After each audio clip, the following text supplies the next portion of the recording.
Hello and welcome to the Non-Perfect Parents Club podcast. I'm Emma, a mama of 2 girls, an ex-nursery practitioner and the creator of the Non-Perfect Parents Club. The Non-Perfect Parents Club is all about support, honesty, truths, acknowledging that none of us can be perfect parents because it's impossible, and basically just speaking the unspoken. The only rule here is no judgment allowed. I love hearing people's stories. I love finding out about other parents, their family dynamics, their values and how they tick. So that is what this podcast is going to be. Some great honest conversations about parenting, hopefully delving into some nitty-gritty thoughts and feelings that will make us all laugh, cry and sigh a big sigh of relief.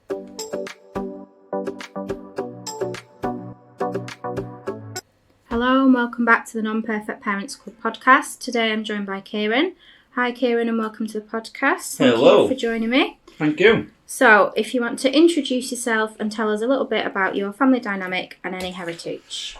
I'm the father of 2. I've got a 5-year-old boy and a 3-year-old girl, Caleb and Aoife, separated, doing that whole co-parenting malarkey. Hate that word, co-parenting. It's what you do anyway. Well, yeah, yeah, quite normal.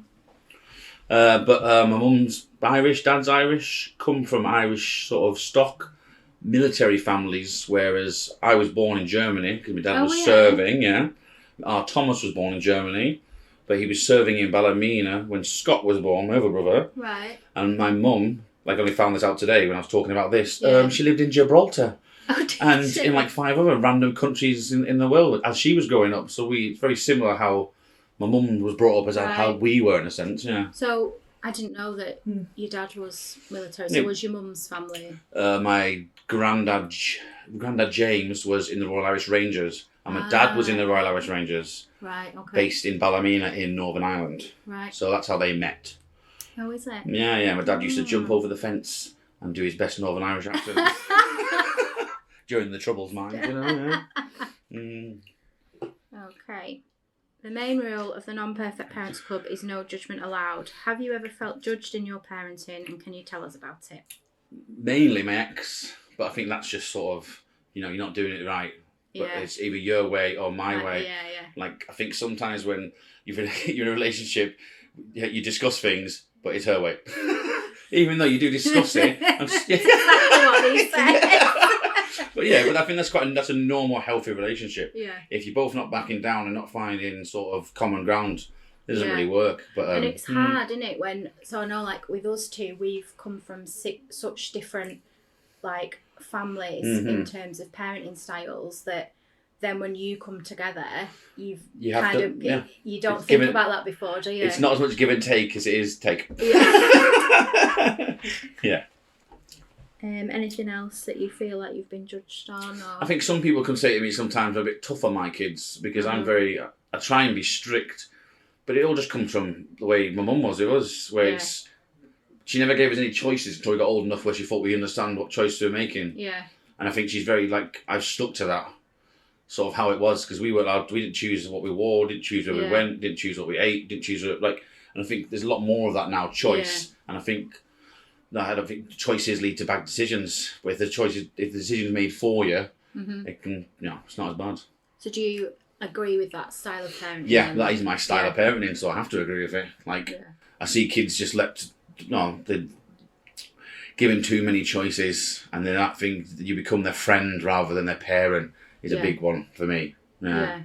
Do you think, just while we're on that, do you think you notice judgment, or are you just not bothered? Or as a mum, I think so I've only had one other dad on here, but with the mums there's always lots of things that we tend to notice about judgment. Do you think it's I've definitely been judged, but it's a lack of caring. It's sort of I've seen people look at me when I'm stop and I get down and I'll talk to them quite not raise voices, but I say it a certain way. I'm trying not to swear. Well, I don't want to swear at my kids at all, but that's I've definitely been judged for things I've done or things I've said, or even being in the pub with the kids, because I'll take my kids to the pub to watch football, and people don't like you sat there with your children and things like that. So maybe but I find that it's a funny here. It's very much your kids are your kids, and they shouldn't kind of be doing stuff. You know, it's still that seen and not heard, and Yeah, whereas like other countries, it's like more of a family, and like you go out for meals together. Children should be seen and not heard is something I heard a lot as a child. Oh, is it? From all different grandparents to aunties, uncles. Like, children should be seen and not heard. You're like, what does that even mean? Yeah. You know, it's very confusing. But yeah. Okey-doke. How do you feel about parenting? Good, bad? Has it changed you? Any regrets? Changes you completely, really, doesn't it? Regrets not realising that it changed me sooner. Right. Because it took me a long time to realise, I'm a father of one. Yeah. And then when I did figure out I had two, and it was hard. Yeah. Because the relationship with Caleb was easy. But the relationship with Aoife being a girl, I found that a little more difficult. Did you? But not anymore. Yeah. One of the best things from the separation, I'd say, was the relationship with me and my daughter now is completely different. Like, not so one-sided. It very much felt like when I was second-class citizen sometimes. It's just mummy. Yeah. And you like a lot of people understand that, like in their sort of relationships with their kids. But yeah, I found that really difficult. That wasn't easy because I love you. What you're doing? Yeah. Why are you acting like this? You know what I mean? So, any regrets? Regrets is, I don't know. I wouldn't say regrets.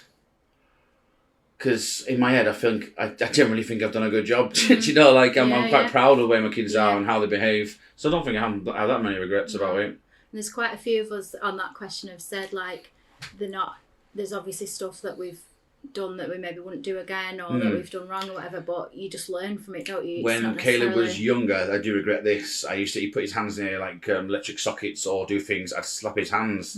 And that was just something my granny did to me and my mum did to me, so it was completely normal, but my ex did not like that in the slightest. So I do regret that because that's probably the last time I ever hit him. But I don't really need to anymore because I feel like I do it with my voice, or I do it with time out, for God's sake. It was grounded when we were kids. That's it, and there's such a thing around, like, obviously smacking's like an old school parenting style, I would say, and it's, you don't do it anymore. It's really like, but then you'll see, like, for example, just on Facebook posts and stuff in comments, and a lot of, like, people say, they need a good smack and blah, blah, blah, but it's like there is other things you can do. I was hit as a kid, like there's 3 boys. 80s kids. But my favourite one was the wooden spoon. But not my favourite. It's because it was mental torture. Like this, you shouldn't hit your children out of anger. No one should. But this wasn't anger because you'd be brought into a room in front of your peers, your brothers who are smirking, your mum and dad, and they're going, "Right, Kieron, have you done this?" And I'm going, "Yeah." Go get the wooden spoon. So you'd have to walk into the kitchen, take it out of the clay pot that was next to the cooker. You'd walk in, hand it to the person, and then you got 1. And if you flinched, you got 2. And then you had to go back and put it back. There's no anger in that. That's just like learning the consequences to your actions is getting a stingy hand. It's not going to kill you. It's quite like savage though, isn't it? Oh, no, it's mentally. It's like psychological torture, isn't it? Oh, yeah. And who would you like to hit you? Mum. Never dad.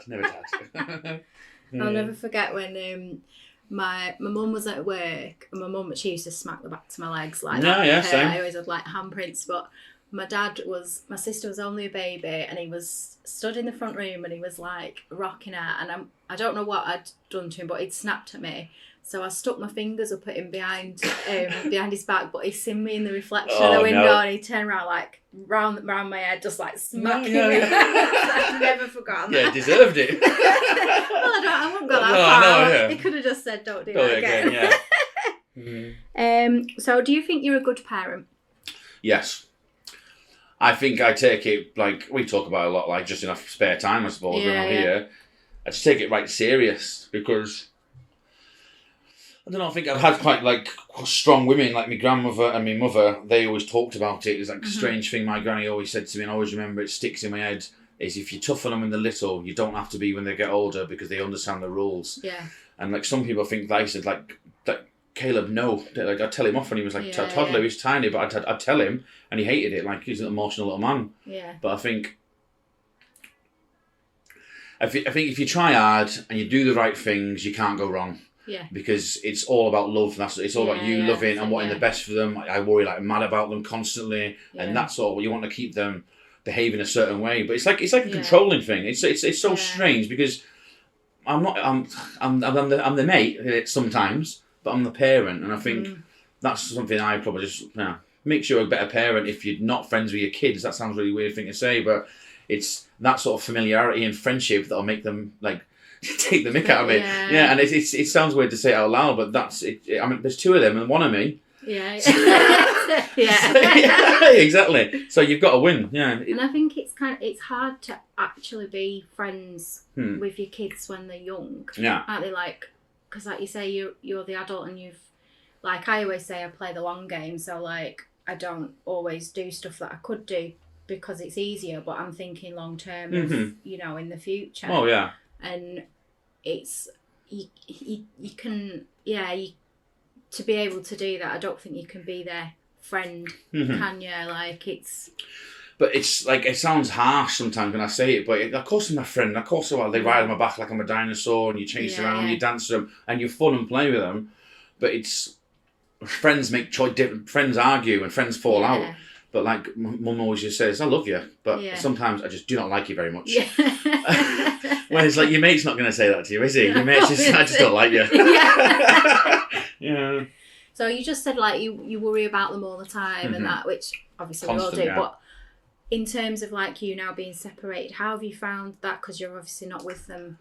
We try our hardest, like we'll message about the kids mainly. That's one thing we want to talk about now. And it always has to be, there's two of us and two of them. We have to be on the same team. Yeah. So her way of doing things, like I said to her the other day, it's not always my way. It sometimes does work and occasionally yours does, not as often, but sometimes hers works as well. Because she's a good mum and she cares about the kids.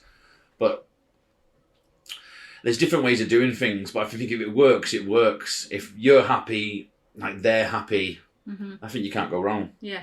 But punishments now completely changed. Like when I was a kid, I was like terrified of being grounded, getting the belt, wooden spoon, and now it's just like have a time out, and all I can hear is Kayla going, "I'm the worst boy in the world." I'm like, you're not. Just come downstairs, and then you feel bad, you know.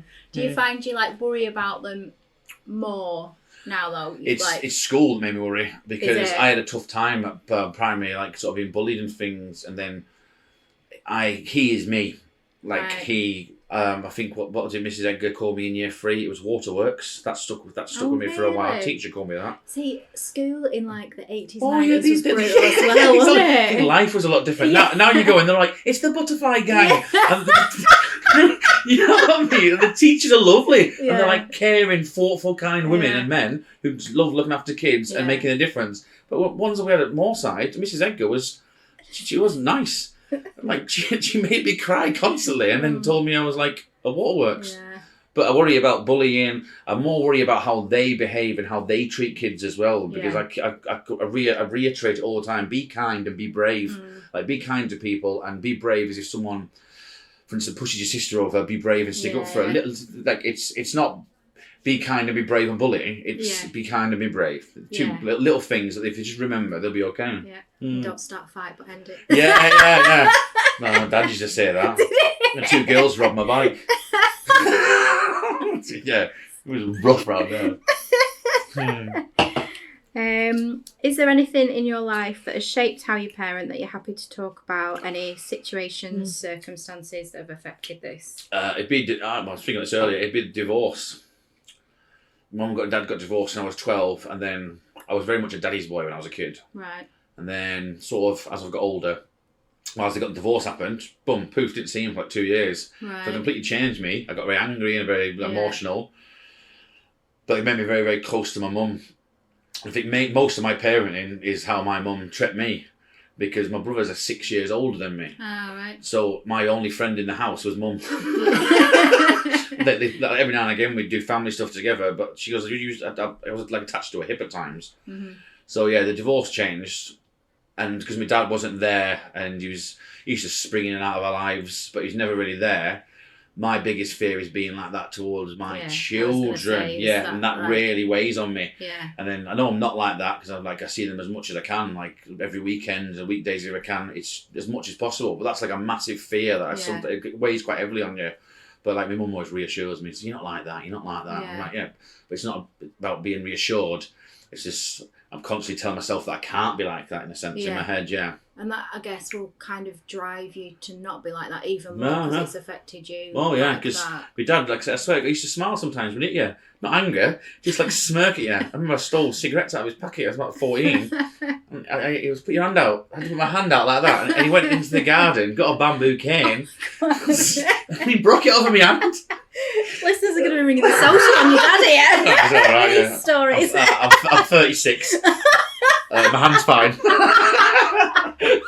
Disclaimer: no children were harmed. Yeah, during the making of emotional scars. They never healed, did they? Oh gosh. Anything else that has shaped how you parent, or is that like the main? This is my mum and my granny, and our Claire. Our Claire is my cousin, my mum's nephew. She's like my favourite cousin. Your mum's nephew. My mum's nephew, yeah. And she's just like, she had these two boys, and they used to go visit all the time with mum, and then they used to go visit with Charlotte. And they were just so lovely, Corey and Declan, so well behaved, and she had this structure, and she had this routine, and her house was never noisy, it was never mad, it was never like messy, and she was just like so on it. And it's sort of I've always looked up to her in that sort of sense, where she was like, if they knew the rules, like everyone knows what they're doing, everyone knows what they can and can't do, and then it's only going to be aggro if you just do what you shouldn't. But there's so much other stuff you can do that's fun, you know. She was always very good. Like your role models, then I guess in terms of parenting. And my granny, because everyone was just terrified of her. Yeah. They used to call it the pat look, where she just sort of glanced across the room at you, and you'd stop what you were doing and say sorry. Yeah. You didn't even know what you'd done.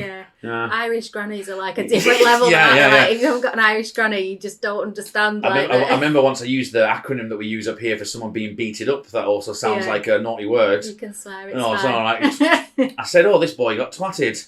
And she went to hit me, and my mum goes, leave him be. It just means beat up.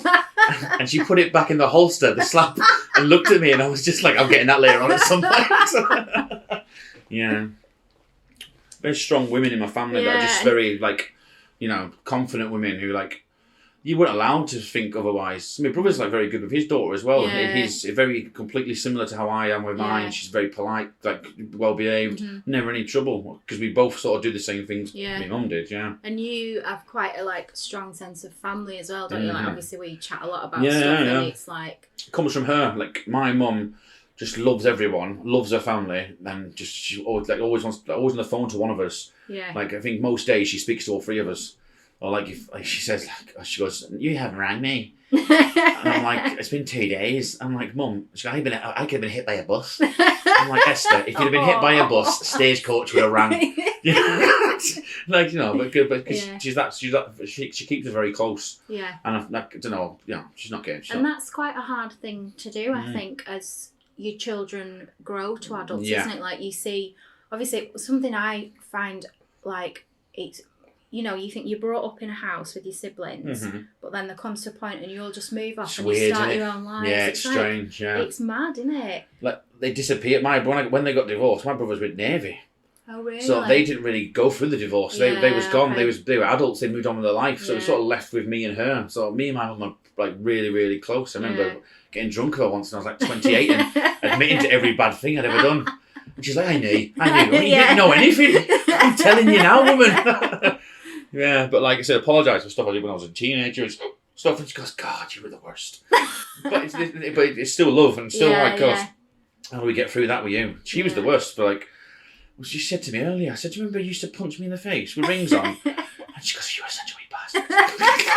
there's no sorry, that was awful. It was, God, you're a bastard. But, it is hard as like your children grow up, and as they go on start their own families, and they're like obviously with someone else who's got the values. It's like it just spreads, isn't it? And so to keep that strong family unit, it's difficult. It's really and it's sort of missed. Like we have a good friendship group, so it's my favourite time when everyone just meets up together with the kids. You know, like when they go for your birthday, it's just love being around everyone. I love seeing the kids play together because that's like a little next generation thing. It always makes me smile. But she just. It's like my Auntie Trish. God love her, but she'll never answer the phone to you. She'll ignore you. She'll ignore you for 5 months and then ring you out of the blue. Yeah. Mum was tried to ring Trish again the other day. Did she answer? But my mum will never give up. She'll turn up at her house in Ireland. Like, she'll always make an effort. Like, it's impossible for mum not to try and be, like, family orientated. Oh, she loves it. Yeah. So, lockdown at Christmas, like, we all got blood in COVID, whatever. And I was like, well, no Christmas dinner. We're going to mum's. She turns up an hour later with trays full of sausage, pigs in blankets. And then Caleb takes the bacon off the sausage and eats it. I was like, you're not my son. What is your biggest value when it comes to parenting? It's probably basic for me. It's manners. It's politeness. It's asked to do something and do it without kicking off a fuss. Yeah. Like Caleb loves to do his jobs because he knows that jobs get rewards. Yeah. And now he's figured out that he can get Aoife to do jobs. So he's now like he's got. I give him 3 things to do, and he's like, "What can Aoife do?" He's delegating the work, and I'm clapping. I'm going, "That's very good." It's clever. And Aoife won't do it properly, and you'll have to do it anyway. But it's politeness and manners, and I have this thing where I say please and thank you to my kids. For everything they do, because if I get my back up if they don't say it, and I've got no leg to stand on either. Yeah. So if I say, please, you do that, thank you, mate, you do a good job. I always reiterate it myself because, they can't say, well, you didn't say it, can they? And you're role modelling at the same time. Like, if you're seeing it, they're picking up what you're seeing. It's mirroring, it's mirroring my behaviour, What has been your biggest challenge so far? Parenting. Potty training. Because I just hate it. It's not the worst. But I don't have a really big challenge. I remember when Caleb was born, I didn't automatically feel overwhelming. Boom, that's my son. It was strange. It was a strange feeling. And I rang our Claire and she said, it'll happen when it happens. Don't let anyone trick you. And I think it's about 2 days later, after a week, he smiled at me. And I was like, oh, he's got me now, hasn't he? The little, And that was... I've always felt bad about that. So when Aoife was here, that was never going to happen. Yeah. But it's challenging having 2.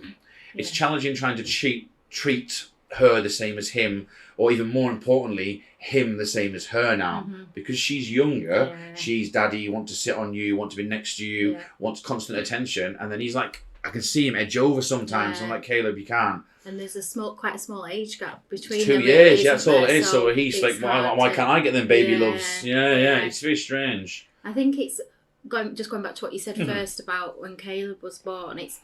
I think it's hard for dads as well. Like, as a mum, you're obviously for 9 months, you're making the sacrifices already. You're growing the baby, you can feel it moving, blah, blah, all that stuff. So for dads, I do think it's hard because they're kind of, it's like, they're not thrown into it because they obviously know what's going on, but once the baby's born, that's kind of when it starts for them. It's like, oh, your waters are broke. Oh, it feels real now. Yeah, it's that line. Yeah, I've always said I have my own little theory, no like scientific evidence or anything with this, but I think that it takes a dad 9 months to kind of get into the groove of things. Yeah, that makes sense. Because obviously the mums have already been doing that, and then just from like observing and speaking to families and stuff like I do, I tend to find that it does take. I think we're slower on the uptake of it all. Yeah. But then once we get into it, like, I have some great dads, like people, like proper, dads of girls. 2 girls. Yeah. Fantastic dad. And never imagined it when we were teenagers, that TV mobbing about with 2 daughters, you know what I mean? We're all going, we're all having lads. Boys, yeah. Do you think it's different having a girl? 100 million %. I relate to Caleb. I understand what he's going through. He's like my twin. He acts like I act. I understand. And even more hilariously, the other day, I was watching, I don't know what film it was on, but this girl came on and she was like very well endowed, like in the chest area, and he went, boobs. He's 5. I fist bumped him. I had to. I was just like, he's all right. But Aoife, it's she is intelligent, self-aware, self-confident. I was never like that as a child, and she's just sort of thinks she's the bee's knees, hands on hips. I'm the leader. Like, it's very. I don't understand that, but I still like. I want to, and every day I'm learning how to. She's free. She's freeing a little bit now, and I think I understand her, but I don't. Because she's a girl. But No, I mean, you can, but there's some people that just have girls, so obviously that's all they know about parenting. So I've got to see both sides of it, I suppose. And it's very different. 100%. I love them the same, but you cannot treat them the same. No, you can't. Because even though if I had 2 boys, they'd be completely different. Yeah, they're different people. They're different sexes. Yeah. Like, they're like different animals in a sense. You know, well, not different animals, but you know, both humans. Yeah, they're just, and I don't think anyone kind of really like tells you that or talks about that before. It's just like, you know, you're having another, and you just kind of expect the same stuff to work and it to happen, and it doesn't. God's favourite trick is that you have the first one, you absolutely smash it, it lulls you into a false sense of security, and then he goes, no, have that one. See, people say this, but we, with our eldest, with the wild card, it was like, she was quite hard work. And then we got Bunny, and it was like, oh my God, like, this is what real work is. Yeah, welcome. So we didn't get an easy life at all, but she misbehaves more than him still now. But you tell her off, and she's sort of like, she goes, "I'm the worst girl in the world." I'm like, "Caleb, you stop saying that." Now she's saying it. No, you're not. But I think I've said it to you before. It's the different in my voice. It's the obvious one. Is where Caleb does something and it's, "Whatever you doing, hey, darling, what are you doing that for?" You come across completely different to them. You have to. I think it's if I treat her like him, I'll be treating her like a boy, and if I treat him like her, I'll be treating him like a girl. And I think you have to treat them differently. Do you think there is a difference then? Because obviously there'll be some listeners that maybe think, you know, like gender doesn't matter and all that kind of stuff. Gender doesn't matter, but it does because I'm like, it's not like a big issue. It's a little boy and a little girl. They're gonna be different. You can't. It's science. So like, if I had 4 more girls, none of them would be like Caleb. If you know what I mean. Yeah. Last question. What do you wish you could change about parenting in general, as in for everyone? Free childcare for everyone going back to work. All the listeners are like, yes! Kieron for Prime Minister. Just because the first year Caleb went 9 months old, went 5 days a week, and it cost me just over 10 grand. And I was like, I could have bought an house. And it was just, there should be more help for people who want to go back and put money back into the government, because 50, it's going to be 60 odd pound now, won't it? 60 odd pound for a day. So you both got to go to work, and you get 30 pound before anything happens each. And it can be really, really, I know people who really, really struggled for that. Like, if I don't go to work, I'm not going to be any better off. Like, so they're struggling, paying all this, and they might be £30 better off. But they want to be in the workplace. They want to be grafting, you know. It's just wild, isn't it? I went on someone else's podcast recently to talk about childcare costs, and I'd asked some of my Instagram followers before to tell me, you know, how it had affected them, like childcare costs affected them and stuff. And one of them had messaged me and said they can't have another child because they can't afford the childcare costs, and she desperately wants one, but they've just got to stick at one. Which it's just so crazy. Wrong. Like, and there's many countries, like Sweden's the best. Sweden, they're like that. It's literally, if you want to go back to work after 5 months, they pay for everything, and you go back. You go put something back into the economy. Well, this is it, isn't it? Rather than sitting at home, not putting anything into the economy, taking out of the taxpayer, like living on the universal credit and that, because some people have to. It's a lifeline for so many. But that's one of my biggest issues. I hate it. It drives me mad. And also people letting the kids use their phones on public transport and having it really loud. That really winds me up. Either get them some headphones or put the subtitles on. They can't read the free. I don't care. They can look at the moving pictures. Honestly, it drives me insane when people do it. Like, how so removed from the world you have to be, where you can just put Peppa Pig on full whack on a bus. And the phones nowadays, they're screaming at you. Ding, ding, ding, ding, ding. Oh, no, thank you very much. Trigger. And another thing I changed for everyone: kids eat everything and don't complain and don't lunch. That'd be a really good one. Making 2 teas on a Saturday night, because do you make 2 teas? Ethan will eat pizza, and Caleb loves a 4-cheese pizza with stuffed crust cheese in the crust. So he'll eat the whole thing, and Ethan's just like, nuggets, beans and chips, please. So I'll make it separate for her. But normally, no, they eat the same thing. But they used to eat like chicken curries. They used to eat beef stew. All the things I make. And now it's like, that's disgusting. I think the statement Caleb made the other week, what was it? I gave him some prawn crackers when I was eating my Chinese. The only Chinese food I eat is these. Very proudly he said it. All I eat is prawn crackers from the Chinese, Dad.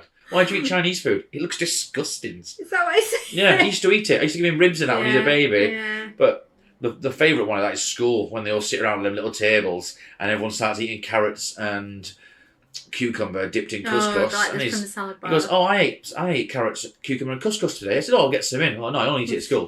Yeah, we get that. I'll buy like the same ones that she said. And Yeah. I don't like these. They're not the same as school. And They are. No, they're terrible. But yeah, that's what I changed. Because they're not changing something about the childcare thing, aren't they? But whether they do or not will be an absolute surprise. They say this, and like I said in that podcast I was on, if they're going to do it, they're going to have to do it right. Otherwise, it's not going to be enough. No, and because obviously the government has to pay for it, but the government are like, well, we can give you less money to stay at home. But then that's the way they're going to look at it. But you're thinking, but no, because they're at work, they're paying taxes. And so they're giving back, so it's gonna make a. And it's even the thing of like, even once they get to school, like if you're a full-time working parent, or even if you're a part-time working parent that hasn't got a flexible job, you still need wraparound childcare. That still costs. We still pay for morning club and after school club, you know, because like Charlotte has the kids during the week and she has to drop them off 7:30 for breakfast club, and then she can get them at 5:45 after school club. And like that's what I think is 15 quid for the day. I don't know how much, I can't remember now. Yeah. But yeah, it still costs money. Like when we go, she's free, you get your 3 hours. Yeah. And it's like, but that doesn't cover everything because obviously they still want money. I was still giving Busy Bees, was it? I think after she got her 3 hours, I was still giving them £18 a day. Yeah. So it just halved money. Yeah, it halved the prices in a sense. Like school holidays and stuff as well. Like if you've got to try and cover them as a working parent, like so lucky and fortunate that these parents, they have these grandparents that like obviously retired or they're just in a position where they only work certain days of the week and they can have them because it's a godsend for people, isn't it?